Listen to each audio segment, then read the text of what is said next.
இந்த நாளிலும் உங்கள் முன்பதாக இப்படி ஒரு நல்ல வாய்ப்பை உங்கள் முன்பதாக செய்தியை கொடுக்க இப்படி ஒரு நல்ல வாய்ப்பை கொடுத்த தேவனுக்கு நான் முதல்வதாக நன்றிகளை கூறிக்கொள்கின்ற இந்த நேரத்தில் அது மட்டுமல்ல, இப்படி ஒரு நல்ல வாய்ப்பை எனக்கு அளித்த நம்முடைய சபை குருவானவர் ஐயா அவர்களுக்கும் இந்த நேரத்தில் என் நன்றியை நான் கூறிக்கொள்கிறேன். இப்பொழுதும் இன்றைய நாளிலே நம் தென்னிந்திய திருச்சபையில் நமக்கு கொடுக்கப்பட்ட தலைப்பு என்னவென்றால் மரியாவின் தைலம். மரியாவின் தைலம் அப்படிங்கிற தலைப்பில் நம்மளுக்கு கொடுக்கப்பட்டிருக்கிறாங்க. நம்ம வாசிக்க கேட்டோம். யோவான் எழுதின நற்செய்தி நூல் 12ஆம் அதிகாரம் வசனங்கள் 1 முதல் 8 வரை நாம் வாசித்த இந்த பகுதியை என்ன செய்தோம்? வாசித்தோம். இந்த பகுதியில் எந்த மரியாதை பற்றி கூறப்பட்டிருக்கிறது என்று நமக்கு தெரியுமா? இந்த பகுதியில் எந்த மரியாதைகளை பற்றி வாசித்தோம்? பெத்தானியா ஸ்திரீ, ஒரு ஸ்திரீன்னு சொல்கிறாங்க. ஆனால் அந்த யோவான் எழுதின சுவிசேஷத்தில் மரியாளின் தைலம், மரியாள் தான் எடுத்துகிட்டு வந்து தைலத்தை ஆண்டுடைய பாதத்தில் பூசினாங்கன்னு சொல்லி போட்டிருக்கு. ஆனால் இந்த நம்ம வேதாகமத்தில் மரியாள் என்ற பெயரில் 7 நபர்கள் இருக்கிறாங்க. அப்போ நமக்கு அனைவருக்கு மரியாள்னு சொல்கிற பேர் சொன்னோடனே நம்மளுக்கு ஞாபகத்தில் வர்றது யார்? இயேசுவின் தாயாகிய மரியாள். ஏன்னா நம்மளால் நினைவுக்கூற இருக்கவே முடியாது. அவங்கள தான் நம்மளுக்கு நம்மளுக்கு மரியாள் சொன்னாலே இயேசுவினோட தாய் தான் சொல்லி என்ன செய்வோம், நம்ம நினைப்போம். ஆனால் இங்கே இயேசுவின் தாயாகிய மரியாள் என்ன செஞ்சாங்க? ஒரு 7 மரியாதை நான் உங்களுக்கு ஃபஸ்ட்டு சொல்லிட்டு அதுக்கப்புறம் நம்ம இந்த மரியாதை பற்றி என்ன செய்யலாம், நம்ம தியானிக்கலாம். முதலாவதாக இயேசுவின் தாயாகிய மரியாள். இவங்க என்ன செஞ்சாங்க அப்படின்னா, அவங்களுடைய இயேசுவின் பிறப்பிலிருந்து அவருடைய இறப்பிலிருந்து மீண்டும் உயிர் தெரிதலிலிருந்து 40ஆம் நாள் பரலோகம் செல்லும் வரைக்கும் என்ன செஞ்சாங்க? எல்லா காலகட்டத்திலும் இயேசுவோடு கூட இருந்த ஒரே நபர் இந்த மரியாள் மட்டும்தான். அவங்க தான் இயேசுவின் தாயாகிய மரியாள்.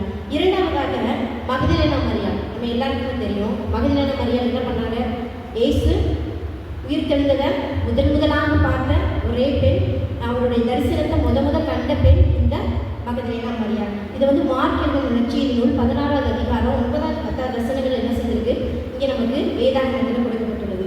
மூன்றாவது மார்க்குவின் தாயாகிய மரியாள். இந்த வேதாகமத்தில் 4 சுவிசேஷங்கள் இருக்கு நம்மளுக்கு, அப்படி தானே? இந்த 4 சுவிசேஷங்களிலே மிக சிறிய சுவிசேஷம் எது தெரியுமா? மார்க்கு தான். இந்த மார்க்கு தான் என்னதுன்னா மிக சிறிய புஸ்தகம். இந்த மார்க்கு எழுதினாங்கல்ல, இந்த மார்க் எழுதினாருடைய தாய் தான் இந்த மரியாள் அப்படின்னு சொல்லி நம்ம இந்த வேதாகமத்தில் போட்டிருக்கு. அப்படியே இந்த பேதுரு சிறைச்சாலையில் இருக்கும்போது என்ன செஞ்சாங்கன்னா, தேவதூதனால் என்ன செஞ்சாங்க? விடுவிக்கப்பட்டாங்க. அப்போ முதலாக போன வீடு இந்த மகதலேனா மரியாளோட வீட்டுக்கு தான் என்ன செஞ்சார்? அவர் போனார். இதை அப்போஸ்தலர் 12ஆம் அதிகாரம் 12வது வசனத்தில் என்ன செஞ்சிருக்கு? நம்மளுக்கு வேதாகமத்தில் கொடுக்கப்பட்டிருக்கு. நான்காவது கிளையப்பா மனைவியின் மரியாள். கிளையப்பா தெரியுமா நம்மளுக்கு? இவங்க இந்த மரியாள் யார் அப்படின்னா, இயேசு கிறிஸ்துவனுடைய தாயாகிய மரியாள் இருக்காங்கன்னா அவங்களும் இந்த மரியாள் என்ன செஞ்சாங்கன்னா உடன் பிறந்த சகோதரி அப்படின்னு சொல்லி இந்த வேதாகமத்தில் நம்மளுக்கு கொடுக்கப்பட்டிருக்கிறது. இந்த அவங்களோட கணவன் பெயர் தான் கிளையப்பா. அதனால தான் என்ன பண்ணாங்க? இந்த கிளையப்பா மரியாள் அப்படின்னு சொல்லி இவங்களோட நேம் என்ன செஞ்சாங்க? இங்கே கொடுக்கப்பட்டிருக்கிறது. இந்த கிளையப்பாவோட மனைவி மரியாள். அவங்களோட மகன்கள் 2 பேர் யாக்கோபு, யோசேப்பு அப்படின்னு சொல்லி நம்மளுக்கு வேதாகமத்தில் இருக்குது.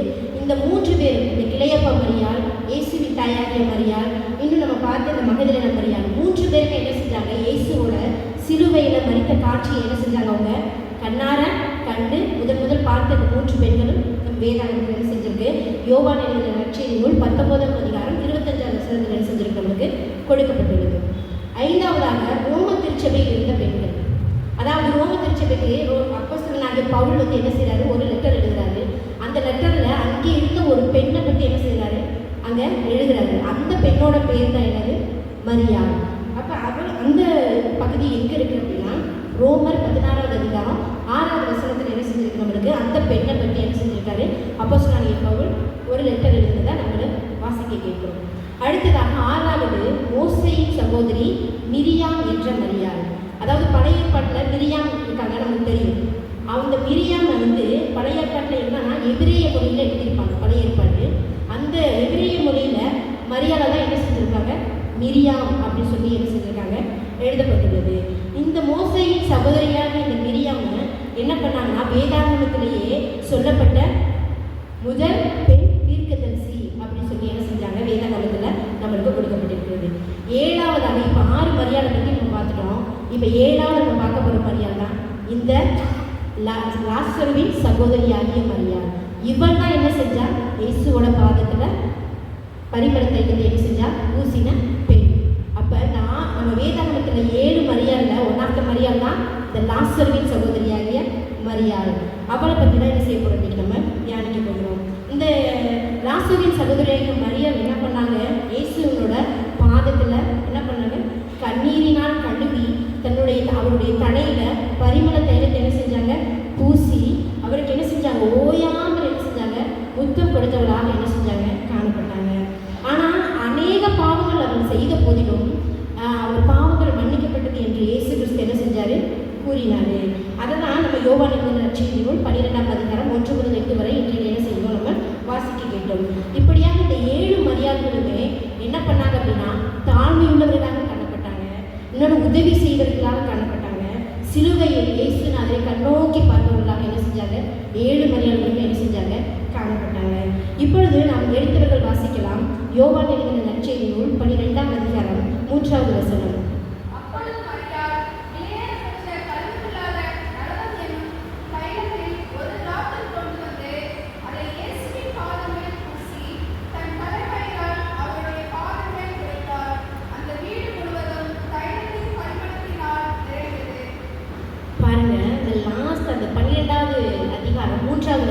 கடைசி பகுதி என்ன கொடுத்துருக்குது? அந்த வீடு முழுவதும் தைலத்தின் பரிமளத்தினால் நிறைந்ததுன்னு சொல்லி இருக்கு. அப்போ இந்த மரியாள் வந்து 3 ஓமைகளிலும் காணப்படுகிறார். நம்மளுக்கு தெரியும், அநேக தரம் என்ன செஞ்சிருப்போம்? இந்த பகுதிகளெல்லாம் நம்ம என்ன செஞ்சிருப்போம்? வாசிக்க கேட்டிருப்போம். முதலாவதாக மார்த்தாள், மரியாள், இயேசு 3 பேர். இந்த ஸ்டோரி நமக்கு அடிக்கடி கேள்விப்பட்ட பகுதி. மார்த்தாள் என்ன செஞ்சிருந்தார்? வீட்டில் அநேக வேலைகளை செய்து கொண்டிருந்தார். மரியாளோ இயேசுவோட பாதப்படியிலே உட்கார்ந்து அவர் சொல்வதையே என்ன செஞ்சுட்டு இருந்தா? கேட்டுக்கொண்டிருந்தார். அப்புறம் இயேசு அந்த இடத்துல வந்திருக்கும் போது அவள் என்ன செய்யறாங்க? மரியா குறை கூறுகிறாள் மார்த்தாளை. என்ன பண்றான்? இவ அநேக வேலைகளையே செய்து கொண்டிருக்கிறாள், எனக்கு உதவியாவே இல்லை, ஆனால் நான் மட்டும் இப்படியே இவ்வளோ வேலையை செய்யறதா அப்படின்னு இயேசு பக்கத்தில் வந்து இந்த மார்த்தாள் என்ன செஞ்சுறான்? மரியாதை பற்றி என்ன செய்யறான்? குறை கூறுகிறாள். ஆனால் அப்பொழுதும் அந்த மரியாள் ஒன்று கூட எதிர்த்து என்ன செய்யல? பேசவே இல்லை. அமைதியாக இருந்து பாதப்படியில் ஆண்டவரோட பாதத்தில் உட்கார்ந்து என்ன செஞ்சிருந்தார்? அவரோட வசனத்தை சொல்றது, ஆண்டவர் சொல்லுகிற காரியங்களை என்ன செஞ்சுக்கிட்டு இருந்தார்? கேட்டுக்கொண்டிருந்தார் என்று நம்ம அநேக தடவை என்ன செஞ்சிருப்போம்? வாசித்திருப்போம். அது மட்டுமல்ல, எனக்கு ஒரு ஞாபகம் வருகிறது. போன வருடம் VBSலே கூட இந்த ஸ்கிட்டை வந்து நாங்கள் உடனடியாக போடணும்னு சொன்னாங்க. நான் அருமையான சகோதரி பெல்சியா, நான் அப்புறம் ஜெயராஜ் சார் 3 பேர் சேர்ந்து இந்த ஸ்கிட்டை நாங்கள் பண்ணணும். அதன் மூலமாக கொஞ்சம் பிள்ளைகள் என்ன செஞ்சுருக்காங்க? இந்த கருத்துக்களை புரிஞ்சு கொள்றதுக்கு ஈஸியாக இருந்தது. அதை கூட எனக்கு இந்த நேரத்தில் நான் நினைவுபடுத்த விரும்புகிறேன். அதே மாதிரி இந்த மரியாதை என்ன செஞ்சிச்சுன்னா, அந்த குணம், அந்த ஒரு தாழ்மையான குணம் என்ன செஞ்சிச்சு? அவர்கிட்ட காணப்பட்டுச்சு. ஆவியின் கனிகள் எத்தனை? 9. அந்த 9 குணங்களையும் தரித்தவளாக என்ன செஞ்சார்? அவருடைய பாதப்படியில் உட்கார்ந்து கேட்டுக்கொண்டிருந்தார். இப்படியாக அது லூக்கா எழுதின நற்செய்தி நூல் 10ஆம் அதிகாரம் 38 to 42 வசனம் வரைக்கும் என்ன செஞ்சிருக்கு? நம்ம அந்த ஸ்டோரியை நம்ம அடிக்கடி என்ன செஞ்சிருப்போம்? வாசிச்சிருப்போம். அதில் ஒரே ஒரு வசனத்தை மட்டும் நம்ம வாசிக்கலாம். லூக்கா எழுதின சுவிசேஷம் 10ஆம் அதிகாரம் 42வது வசனத்தை வாசிங்கள்.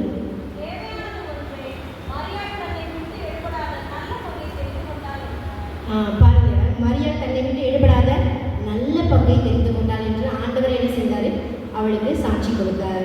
இப்படியாக இரண்டாவதாக லாசருவை உயிரோடு எழுப்பிய இயேசு கிறிஸ்து. அந்த ஸ்டோரியில் என்ன செய்கிறாங்க? மரியாள் வருகிறார். மார்த்தாள், மரியாள், லாசரு நம்ம அடிக்கடி இது கேட்ட பகுதி தான். லாசர் என்ன செஞ்சிருப்பாரு? மரித்து போயிருப்பாரு. ஆனால் ஆண்டவராக இயேசு கிறிஸ்து வர என்ன செய்வார்? கொஞ்சம் தாமதமாயிரும், வர முடியாது. அப்புறம் என்ன பண்ணிடுவாங்க? லாசரு இறந்து அடக்கம் பண்ணப்பட்டுருவாங்க. அப்புறம் திருப்பி வரும்போது ஆண்டவர்கிட்ட சொல்லுவாங்க மார்த்தாள் வந்து. ஆனால் ஆண்டவர் வர முடியல, ரொம்ப என்ன செய்வார்? வருத்தப்படுவார். அந்த நேரத்தில் கண்ணீர் விட்டார் அப்படின்னு சொல்லி நம்ம வேதாகமத்தில் பார்க்குறோம். அந்த நேரத்திலையும் மரியாள் வந்து சொல்லுவாள் ஆண்டவர்கிட்ட, ஆண்டவரே, ஆண்டுடைய பாதத்தில் விழுந்து கேட்பான், ஆண்டவரே நீங்கள் இங்கே வந்திருந்தா என்னுடைய லாசர் என்ன செஞ்சிருக்க மாட்டார்? மரித்திருக்க மாட்டாரே சொல்லிட்டு ரொம்ப அவருடைய பாதத்தில் விழுந்து ஒரு இரக்கத்தோடு தாழ்மையோடு இயேசுகிட்ட வந்து என்ன செய்வார்? கேட்பாங்க.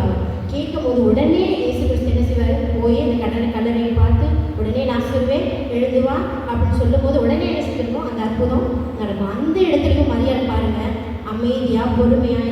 நம்மளாம் இப்போ என்ன பண்ணுவோம்? உலகப்புறமா நம்ம இருக்கோம், யாரோ ஒருத்தர் வீட்டுக்கு வரல நீங்கள் அப்படின்னு சொல்லி ரொம்ப என்ன பண்ணுவோம்? தப்பி இருந்த போதிலும் அவள் என்ன பண்ணா, பொறுமையோடு போய் பாதப்படியிலிருந்து அவள் ஆண்டவர்கிட்ட கேட்கும்போது ஆண்டவர் அந்த இடத்துல ஒரு என்ன செஞ்சாரு, உயிரோடு என்ன செஞ்சார், லாசருவை எழுப்பினார். ஒரு வசனம் வாசிக்கலாம். யோவான் எழுதின சுவிசேஷம் 11வது அதிகாரம் 40வது வசனம்.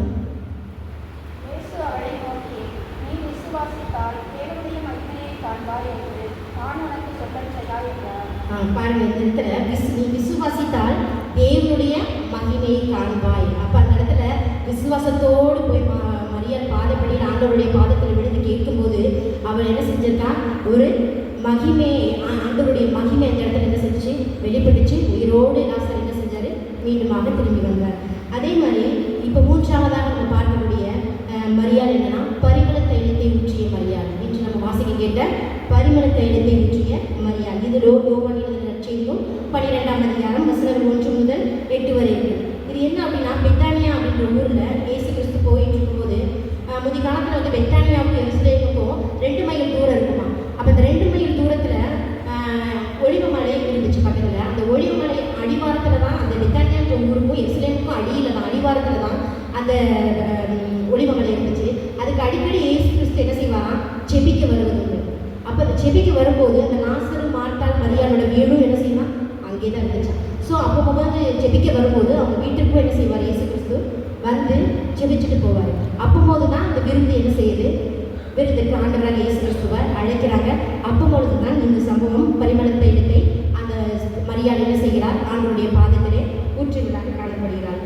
இப்போ வாசிக்க கேட்ட அந்த வீடு முழுவதும் பரிமளத்தினால் நிறைந்திருந்தது அப்படின்னு சொல்லிட்டு 3 ஸ்டோரியிலையுமே மரியாள் என்ன செஞ்சுருக்காங்க, தாழ்மையாக பாதப்படியிலே தான் என்ன செஞ்சாங்க, ரொம்ப ஆண்டவர்கிட்ட ஒரு ரெஸ்பெக்டான கேட்டு அவங்க என்ன செஞ்சாங்க, எல்லா காரியங்களையும் என்ன செஞ்சாங்க, பெற்றுக்கொண்டாங்க. நாமும் நம்மளுடைய வாழ்க்கையில் எவ்வளவோ நம்ம காரியங்கள் நம்ம குடும்பத்தில் எல்லாமே காணப்பட்டாலும் ஆண்டவர்கிட்ட நம்ம என்ன மனக்கவலைகளோட கஷ்டங்களோடு இருந்தாலும் அவருடைய பாதத்தில் நம்ம ஊற்றும் போது அவர் கண்டிப்பாக நம்முடைய வாழ்க்கையிலே ஒரு மிகப்பெரிய அற்புதத்தை செய்ய அவர் வல்லவராய் இருக்கிறார். இப்படியாக தந்தை பெர்க்மன்ஸ் ஒரு பாடலை அருமையாக பாடியுள்ளார். நம்ம ஒரு பாடலை பாடுவோமா? மாட்டாள் வீட்டில் இடம் கொடுத்தார், மறிக்க லாசரை மீண்டும் கண்டார். மாட்டாள் வீட்டில் இடம் கொடுத்தார், மறிக்க லாசரை மீண்டும் கண்டார். கலங்கிடும் மனிதா வருவாயா, கலங்கிடும் மனிதா வருவாயா, என் கர்த்தரின் பாதம் விழுவாயா, கர்த்தரின் பாதம் விழுவாயா. என் இயேசு உன்னை தேடுகிறார், இடமுண்டோ மகளே உன் உள்ளத்தில். என் இயேசு உன்னை தேடுகிறார், இடமுண்டோ மகளே உன் உள்ளத்தில். இப்பொழுது நம்மளுக்கு கொடுக்கப்பட்ட தலைப்பு மரியாளின் தைலம். இந்த தலைப்பில் 4 சுவிசேஷங்களுமே இந்த சம்பவம் என்ன செய்யறதுக்கு கொடுக்கப்பட்டிருக்கிறது. மத்தேயு எழுதின நற்செய்தியில் உள்ள மார்க்கு, லூக்கா, யோவான், இந்த 4 சுவிசேஷங்களிலுமே இந்த சம்பவம் என்ன செஞ்சிருக்கு, நம்மளுக்கு கொடுக்கப்பட்டிருக்கிறது. முதலாவதாக நான் எடுத்துக்கொண்ட தலைப்பு என்ன அப்படின்னா, மிகவும் அன்பு கூர்ந்த ஸ்திரீ. மிகவும் அன்பு கூர்ந்த ஸ்திரீ. லூக்கா எழுதின நற்செய்தி நூல் 7ஆம் அதிகாரம் 47வது வசனத்தை எடுத்து ஒரு வாசிக்கலாம். லூக்கா எழுதின சுவிசேஷம் 7ஆம் அதிகாரம் 47வது வசனம்.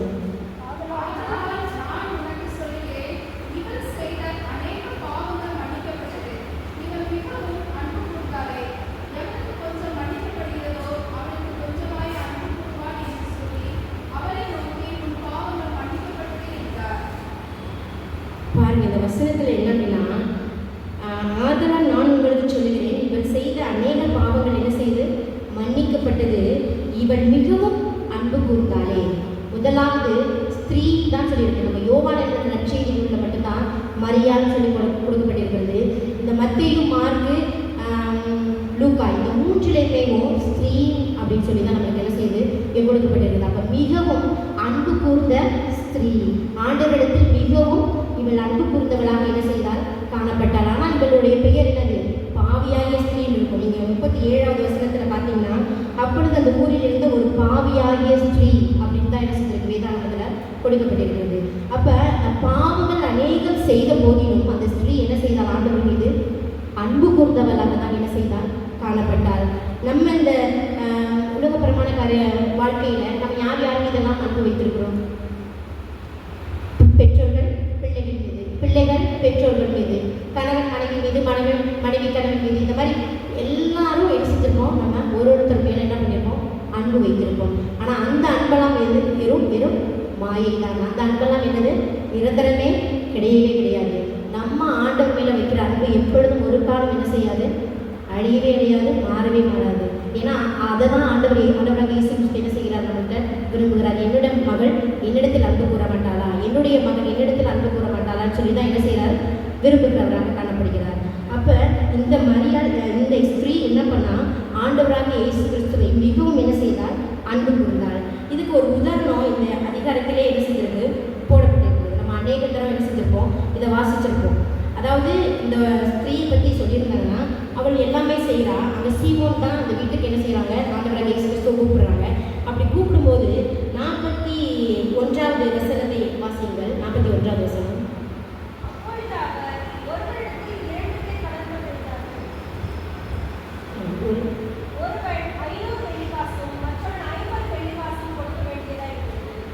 அடுத்தது வசனம் 42.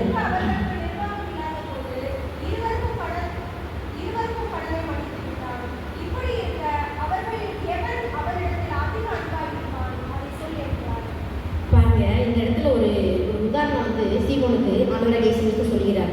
என்ன அப்படின்னா, யாரிடம் 2 பேர் கடன்பட்டிருக்கிறாங்க. ஒருத்தர் என்ன வச்சிருக்கிறார்? எவ்வளோ வச்சிருக்காரு? 500 வெள்ளிக்காசு.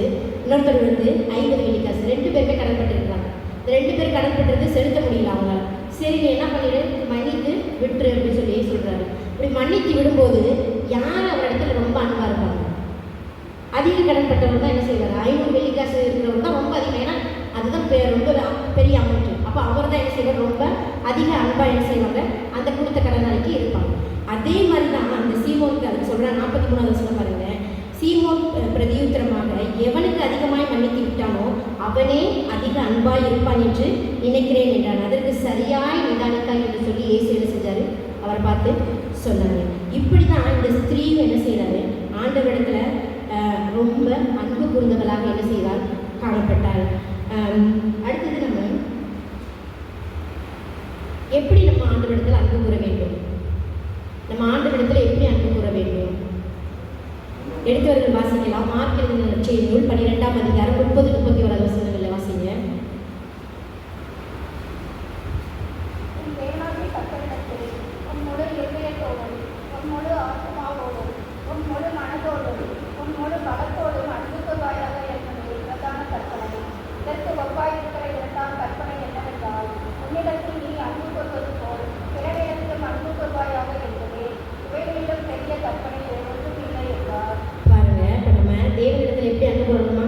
நம்முடைய முழு இருதயத்தோடும், முழு ஆத்மாவோடும், முழு மனதோடும், முழு பலத்தோடும் நம்ம என்ன செய்யணும்? ஆண்டவரிடத்தில் அன்பு கூற வேண்டும்.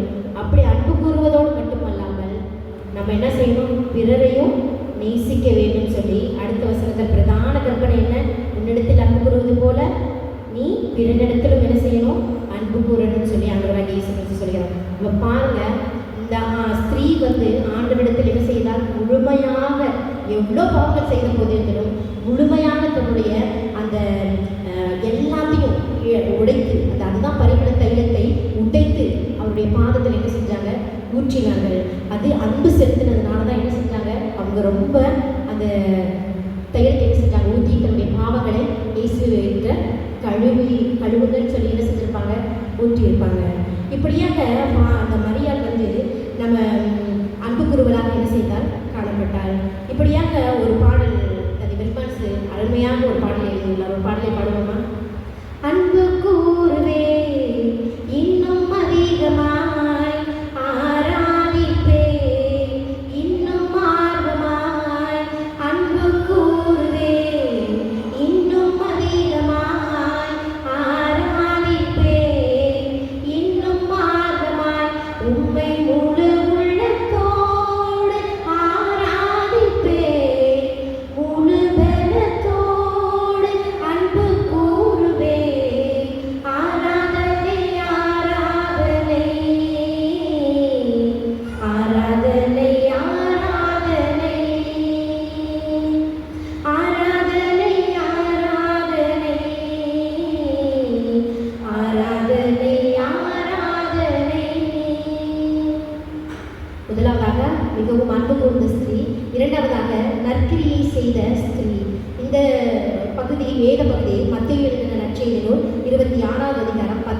வசனத்தை வாசியுங்கள். மத்தேயு 26:10. இயேசுவை அறிந்து அவர்களை நோக்கி, நீங்கள் இந்த ஸ்திரீயை ஏன் தொந்தரவுபடுத்துகிறீர்கள்? என்னிடத்தில் நற்கிரியை செய்திருக்கிறார். பாருங்க, இந்த ஸ்திரீயை ஏன் தொந்தரவுபடுத்துகிறீர்கள் அப்படின்னு சொல்லி ஆண்டவராக இயேசு கிறிஸ்து சொல்கிறார். முதலாவதாக என்ன செஞ்சாங்க? முறை கூறினார்கள். இந்த பாவியான ஸ்திரீ இவ போய் என்ன செய்யறா? ஆண்டவரிடத்துல அன்பு கொடுத்து இந்த தைலத்தை பூசிக்கிறாளேன்னு சொல்லி எல்லாரும் அவளை குறை சொன்னாங்க. இந்த 2வது இடத்துல பாருங்க, குற்றப்படுத்துறாங்க. இதை போய் எதுக்கு இவ்வளோ காசு வாங்கிட்டு வந்து 300 பணம், அந்த தைலம் பரிமள தைலம் 300 பணம் அப்படின்னு சொல்றாங்க. அந்த 300 பணத்தை வேற ஏழை எளிய மக்களுக்கு ஏதாவது உதவி செய்திருக்கலாமே. இதை கொண்டு வந்து இவ வேஸ்டா என்ன செஞ்சுட்டாங்க? வீண் செலவு பண்ணிட்டாலே அப்படி சொல்லி என்ன செய்யறாங்க? அவளை குற்றப்படுத்துறவர்களாக என்ன செய்யறாங்க? காணப்படுகிறார்கள். அப்ப ஆனா ஆண்டவர் என்ன செய்தார்? அவளுடைய அந்த குணத்தை நற்கிரியை செய்ததுனால ஆண்டவர் அவளை என்ன செய்தார்? அங்கீகரித்தார். அவர் அங்கீகரித்தோடு மட்டுமல்லாமல் அவளுக்காக என்ன செய்தார்? இந்த உலகமெங்கும் எங்கெங்கு என்னுடைய செய்தி சொல்லப்படுகிறதோ அங்கெங்கெல்லாம் அவளை என்ன செய்யப்படும்? நினைவு கூறப்படும் சொல்லி என்ன செஞ்சாரு? சொன்னாரு. ஆனா அந்த சீசர்கள் எல்லாருமே நம்ம சீசர்கள் அங்குள்ள யூதாஸ் கரியோத்து எல்லாரும் வந்தாங்க. மெயினா அவன் யூதாஸ் கரியோத்துல என்ன செஞ்சாங்க? ரொம்ப ஏழனமாக இந்த ஸ்திரீயை பார்த்து என்ன செய்தார்? கூறினார். அப்ப இப்படி வீண் செலவு ஏன்னு சொல்லிட்டு சொல்லும்போது, ஆனா அவள் ஒரு குறையும் ஆண்டவரிடத்துல காணப்படலை. ஏன்னா அவள் தன்னுடைய பாவங்கள் மன்னிக்கப்பட்டது என்று உணர்ந்து விசுவாசித்தனால அந்த நற்கிரியை செய்த ஒரு ஸ்திரீயாக என்ன செய்தார்? அந்த இடத்துல அவள் காணப்பட்டாள். நாமும் ஆண்டவருக்காக ஏதாவது நற்கிரியை செய்யணும்னா என்ன செய்வோம்? ஆண்டவருக்காண்டி நம்ம ப்ரைவ் பண்ணுறது, பைபிள் ரீட் பண்ணுறது, இன்னும் ஆண்டவரை பற்றி அனைத்து இடத்துல என்ன செய்யறது? சொல்றது. இது எல்லாமே என்ன பண்ணுறது? நற்கிரியை தான், நன்மை தான். அப்படித்தானே? அப்போ அதெல்லாம் நம்ம செய்கிறவங்களாக என்ன செய்யணும்? நம்ம காணப்படணும். மத்தேயு எழுதின நற்செய்தி நூல் 5ஆம் அதிகாரம் 16வது வசனத்தை வாசிங்க. மத்தேயு 5ஆம் அதிகாரம் 16வது வசனம். வீரமாய் மனுஷர் உங்கள் நற்கிரியைகளை கண்டு பரலோகத்தில் இருக்கிற உங்கள் பிதாவை மகிமைப்படுத்தும்படி உங்கள் வெளிச்சம் அவர்கள் முன்பாக பிரகாசிக்க கடவுள். பாருங்க, இவ்விதமாக மனுஷர் உங்கள் நற்கிரியைகளை கண்டு பரலோகத்தில் இருக்கிற உங்கள் பிதாவை மகிமைப்படுத்தும்படி உங்கள் வெளிச்சம் அவர்கள் முன்பாக என்ன செய்யுது? பிரகாசிக்க கடவுள். இதுல என்ன கொடுத்துருக்கு? மனுஷருடைய நற்கிரிகள் யாரு? நம்மளோட நற்கிரிகள் தான். எப்படின்னா நம்ம இப்போ ஒரு தடவை நம்மளுக்கு தீமை செய்தாங்கன்னா அவங்களுக்கு என்ன செய்யணும்? பதிலுக்கு தீமை செய்யாம நம்ம நன்மை செய்யும் போதுதான் அவர்கள் கிறிஸ்தவர்களாக இவர்கள் ஆண்டவருக்காண்டி நற்கிரியை செய்கிறார்கள் சொல்லி நம்மளை பார்த்து நம்ம என்ன செய்யறதுன்னா பகுதியில் பாருங்க, உங்கள் வெளிச்சம் அவர்கள் முன்பாக பிரகாசிக்க கிடக்குது. அப்ப நம்ம ஆண்டவர் நம்மகிட்ட இருக்கிறாரு அப்படின்னா நம்முடைய முகத்துல பிரசன்னம் என்ன செய்யும்? காணப்படும். அதை பார்த்து என்ன செய்வாங்க? அறியாத ஜனங்கள், புறஜாதிகள் என்ன செய்வாங்க? அதை பார்த்து என்ன செய்வாங்க? பரவாயில்ல, இவர்கள் கிறிஸ்தவர்களாகி இவர்கள் நன்மை செய்கிறார்கள். நமக்கு எவ்வளோ கெடுதல் செய்தாலும் எவ்வளோ தீமை செய்தாலும் இவர்கள் பதிலுக்கு ஒன்று கூட கெட்டது செய்யலையே, இவர்கள் நன்மை தானே நமக்கு செய்கிறார்கள் சொல்லி அவர்கள் உணரும்படியாக கடவுள் நம்மளை என்ன செய்யணும்? வைக்கிறவர்களாக நம்ம என்ன செய்யணும்? காணப்படணும். எவ்வளோ செஞ்சுட்டு போகணும். வீட்டிலே எடுத்துக்கோங்க. நம்ம மாமியார் நாத்தனாருக்கு எவ்வளோ குடும்பங்கள்ல எவ்வளோ நடக்குது. நம்ம எல்லா குடும்பத்திலும் உங்களையும் சரி எனக்கும் சரி தான், எல்லா குடும்பங்களும் நடக்குது. ஆனால் பதிலுக்கு பதில் செய்யாமல் நானே பதில் செய்வேன் ஆண்டவர் சொல்லிடுறாரு. அப்படித்தானே? நீ பழி வாங்குதல் எனக்குரியது, நானே பதில் செய்வேன்னு சொல்லியிருக்காரு. ஸோ அந்த இடத்துலையும் நம்ம கோபங்கள்ன்றது நம்மளுக்கு வரும். ஆனால் இருந்தாலும் அதிலையும் பொறுமையோடு இருந்து ஆண்டவர்கிட்ட கேட்கும்போது அந்த காரியங்களையும் நமக்கு என்ன செய்வார்? செயத்தை கொடுக்கிறவராக, ஒரு நன்மையை செய்கிறவர்களாக நம்மளை மாற்றுவார். இந்த ஸ்திரீ ஆண்டவருக்கு நற்கிரியை செய்திருந்தது போல நாமளும் என்ன செய்யணும்? ஆண்டவருக்காக நற்கிரியை செய்கிறவர்களாக என்ன செய்யணும்? காணப்படணும். முதலாவதாக மிகவும் அன்பு கொடுத்த ஸ்திரீயாக இருந்தால், இரண்டாவதாக நற்கிரியை செய்த ஸ்திரீயாக இருந்தால், மூன்றாவது தன்னால் இயன்றதை செய்த ஸ்திரீ. மார்க் எழுதின நற்செய்தி நூல் 14ஆம் அதிகாரம் 8வது 9வது வசனத்தை வாசியுங்கள். மார்க்கு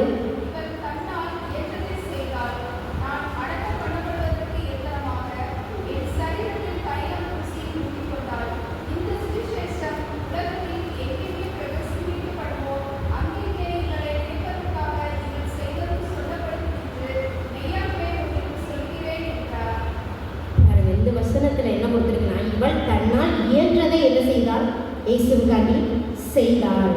அதாவது என்னை அடக்கம் பண்ணுவதற்கு, அதாவது இந்த ஸ்திரீக்கு மட்டும்தான் தெரிந்திருக்கு ஆண்டவராக இயேசு கிறிஸ்து மரித்து உயிரோட எழும்புவார் என்ற விசுவாசம் அவளுக்குள்ள இருந்தனால என்னை அடக்கம் பண்ணுவதற்கு எத்தனமாகத்தான் இந்த தைலத்தை என்ன செஞ்சிருக்கா? கொண்டு வந்து எனக்கு பூசியிருக்கான்னு சொல்லி இயேசு கிறிஸ்து என்ன செய்கிறார் சொல்லுகிறார். அப்ப இந்த சுவிசேஷம் உலகத்தில் எங்கெங்கு பிரசங்கிக்கப்படுமோ அங்கெங்கெல்லாம் இவளை என்ன செய்யும், நினைவு கூறப்படும் சொல்லி என்ன செய்தாரு ஆண்டவர் சொன்னார். இப்ப நாமளும் இவ்வாறு இந்த ஸ்திரீ ஆண்டவருக்காக தன்னால் இயன்றதை செய்கிறார். நாமும் ஆண்டவருக்காக என்ன செய்யணும், நம்மளால முடிந்ததை என்ன செய்யணும், செய்கிறவர்களாக என்ன செய்யணும், காணப்படணும். நம்மளுக்கு ஆண்டவர் பேதைகளை கூட என்ன செய்கிறார், ஞானியாக மாற்றுகிற தேவன். அப்ப நமக்கு என்ன செய்வார், முடிந்ததை செய்ய வைப்பார். அப்ப நம்ம அதுக்கு என்ன செய்யணும், ஆயத்தமாக இருக்கணும். நம்ம ஆண்டவருக்காக எது செய்ய போகிறோம். இந்த ஸ்திரீ என்ன செய்தால், தன்னால் இயன்றதை செய்தார்.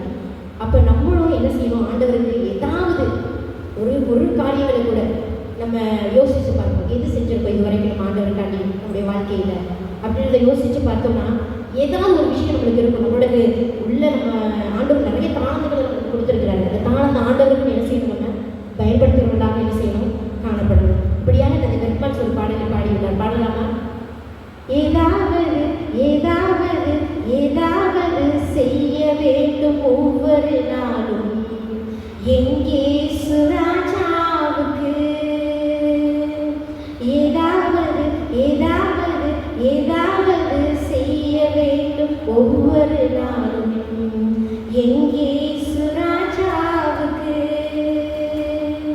செல்ல வேண்டும் தேசமெங்கிலும், செல்ல வேண்டும் தேசமெங்கிலும், சொல்ல வேண்டும் இயேசுவின் சுவிசேஷத்தை, சொல்ல வேண்டும் இயேசுவின் சுவிசேஷத்தை. ஏதாவது ஏதாவது ஏதாவது செய்ய வேண்டும் ஒவ்வொரு நாளும் எங்கே சுராஜாவுக்கு. நாமும் ஏதாவது ஆண்டவருக்காக என்ன செய்யணும், செய்கிறவர்களாக என்ன செய்யணும், காணப்படணும். அதற்கு அனுதினமும் ஆண்டவர்கள் என்ன செய்யணும், நம்ம கேட்டு அவருக்கு என்ன செய்யணும், பெற்றுக்கொள்ளணும். இன்னும் ஒன்றை பார்க்க நம்ம முடித்து விடலாம். இறுதியாக உலகத்திற்கு ஆசீர்வாதமான மரியாதை. இப்போ நம்ம வாசிக்க கேட்ட யோவான் எழுதின நற்செய்தியும் 12ஆம் அதிகாரம் 1 முதல் அந்த 8 வரை வசனங்கள் இன்னைக்கு நம்ம வாசிக்க கேட்டோம். அதிலையும் இதே சம்பவம் தான் என்ன செய்வதற்கு கொடுக்கப்பட்டிருக்கிறது. யோவான் 12:7 வாசிங்க. யோவான் 12:7 வசனம்.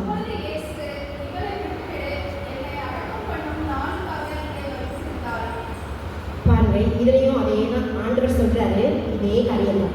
இவளை விட்டு விடுங்கள், என்னை அடக்கம் பண்ணும் நாளுக்காக இதை என்ன செய்தால் வைத்திருந்தால் என்று சொல்றாரு. இதே அந்த 4-5-6 வசனத்தில் நம்ம பார்த்தோம்னா அவருடைய சீசர்கள், நான் ஏற்கனவே சொன்னேன், சீசர்கள்லாம் அந்த யூதாஸ் கொரியத்தை என்ன செஞ்சாரு, இந்த கையெழுத்த 100 பணத்துக்கு விட்டுருக்கலாமே, நீ ஏன் இப்படி கொடுத்த அப்படின்னு சொல்லி அவளை என்ன செஞ்சாங்க, அநேக தடவை என்ன செஞ்சாங்க, குற்றம் சாட்டினாங்க, குறை கூறினாங்க. ஆனால் ஆண்டவர் அந்த இடத்துல என்ன செஞ்சாரு, இவளை விட்டு விடுங்க, விட்டுருங்க, இவளை எதுவும் சொல்லாதீங்க. என்ன செய்யறா, இவ எனக்காண்டி தானே வச்சிருக்கிறா, நீங்களை பற்றி என்ன செய்யாத, ஒன்றும் சொல்லாத, குறை சொல்லாதன்னு சொல்றாங்க. நம்மளும் இந்த மாதிரி காரியங்களை ஏதாவது ஆண்டவர் பிடிக்காத காரியங்களை செய்யும் போது நம்மளும் ஆண்டவர் என்ன செய்வார், உணர்த்துவார். அதாவது இதை செய்யக்கூடாது அப்படின்றத நம்ம என்ன செய்வார், நம்மளுக்கு உணர்த்துவார். இப்போ இந்த தைலத்தை பல வருடங்களாக மாதங்களாக என்ன செஞ்சுருப்பாங்க, சேமித்து வச்சு தான் என்ன செஞ்சுருப்பாங்க, பணத்தை சேமித்து வச்சு அதை வாங்கி கொண்டு வந்து ஆண்டுடைய பாதத்தில் என்ன செஞ்சாங்க, பூசினாங்க. அப்போ இந்த மாதிரி செஞ்சு ஆண்டவரிடத்துல உலகம் முழுவதும், அந்த வசனத்தை நம்ம வாசிச்சு ஏற்கனவே, இந்த உலகத்தில் எங்கெங்கே இந்த நற்செய்தி சொல்லப்படுமோ அந்தந்த இடங்கள்ல என்ன செய்யும், இவளோட பேரும் என்ன செய்யும், சொல்லப்படும். அதாவது 2000 வருடத்துக்கு முன்பாக இந்த கூறப்பட்ட செய்தி இன்றளவும் நம்ம பேசிக்கிட்டு தான் இருக்கோம். அதனால தான் இந்த பைபிள் எழுதப்பட்டிருக்கு, அப்படித்தானே? அப்போ எழுதுனது இப்போயும் நம்ம என்ன செஞ்சுக்கிட்டு இருக்கோம், சொல்லிக்கிட்டு இருக்கோம் இந்த மாதிரியான பற்றி. அப்போ எனக்கு இவனை விட்டு விட்டுருங்க, எனக்காண்டி இவன் வச்சிருக்கிறா, எனக்காண்டி செய்திருக்கிறான்னு சொல்லி அந்த உலகம் முழுவதும் என்ன செய்யறான், இவளை நான் சொல்லுவேன் அப்படின்னு சொல்லிட்டு ஆண்டவராக இயேசு கிறிஸ்து சொல்லலாம்.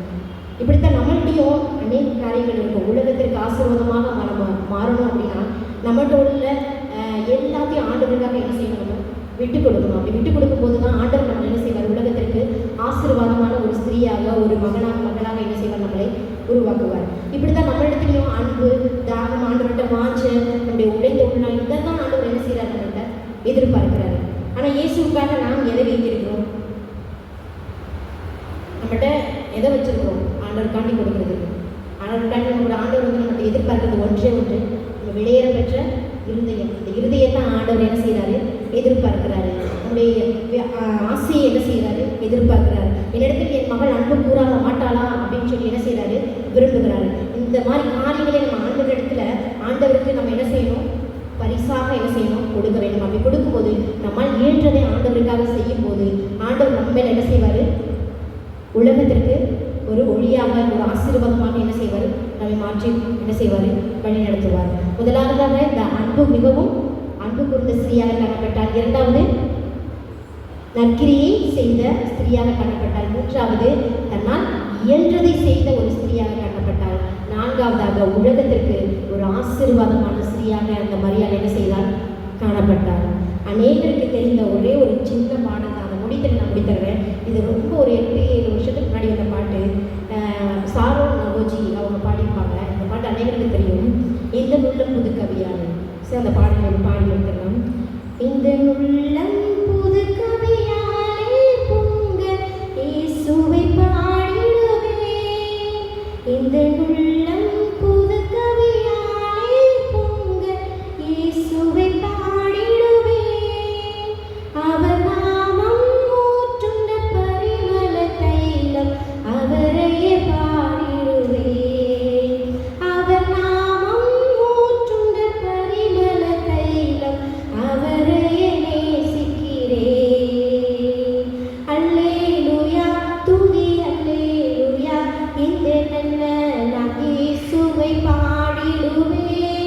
இத்தனை கிருபைகள் நித்தமும் அருளி கர்த்தரை கொண்டாடுவே.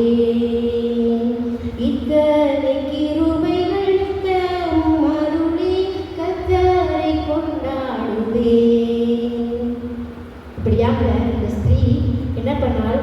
விடையேற பெற்ற அந்த பரிமள தைலத்தை ஆண்டுடைய பாதத்தில் ஊற்றினது போல நாமளும் நம்முடைய எல்லா கவலை கண்ணீர்களும் ஆண்டுடைய பாதத்தில் ஊற்றும் போது, அவரிடத்தில் அன்பு கூறும்போது, நம்மளால் இயன்றதை செய்யும் போது, ஒரு நற்கிரியை ஆண்டவரிடத்தில் நம்ம செய்யும் போது உலகத்திற்கு நம்மளை ஆண்டவராக இயேசு கிறிஸ்து உலகத்திற்கு சாட்சியாகவும் ஆசீர்வாதமான குடும்பமாகவும் என்ன செய்வார்?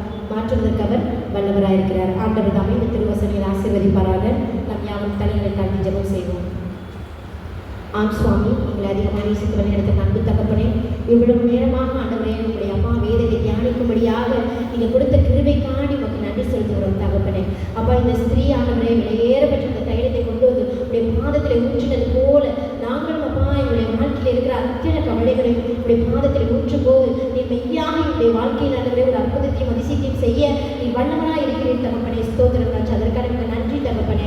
நன்றி ராஜா. இந்த இடத்துல அப்பா நீங்கள் பிரசன்னமாய் அப்பா வழிநடத்தில் வந்த தயவுக்கான உங்களுக்கு நன்றி தகப்பனே. நன்றி ராஜா. அப்பா இதனை ஒவ்வொரு நீங்கள் கரத்தில் ஒப்படைக்கிறோம். துதி கனமகிமையாவும் ஒருவருக்கு மாத்திரம் செலுத்துகிறோம். ஏசு கிறிஸ்துவின் ஜெபிக்கிற எங்கள் ஜீவனுள்ள நல்ல தகப்பனே. ஆமென்.